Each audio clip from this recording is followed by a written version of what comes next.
The project is a recycled water rising main. So it's 12 kilometres of pipe, 3 pump stations and a 2.5 meg tank, which we're pouring the last pour today. The reservoir itself is a reinforced concrete reservoir poured in situ. So basically 400 cubic metres of concrete and 6.5 metres high, 26 metres in diameter. So it's about a 4-week build program for the reservoir. And the pipelines, we started early February.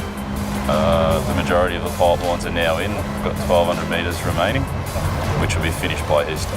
For Parkes, we made sure that we have a lot of local content involved, both for manufacturing and provision of construction materials, but in particular local content workforce-wise. So you've got other large projects coming to the area and local contractors who have been upskilled, both in terms of health and safety, but also, maybe bought new machine as a result of that work.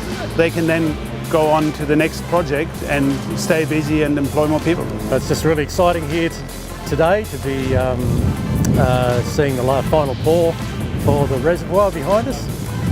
It's going to hold 2.5 megs of recycled water that gets pumped up by our solar panels during the day and will be used to be spread out across all our recreational sites and parks around the town.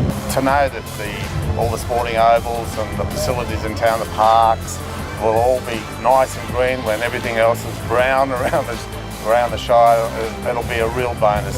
This is water that effectively we always had but weren't able to use. So, good day. A fantastic day. Yeah, very exciting.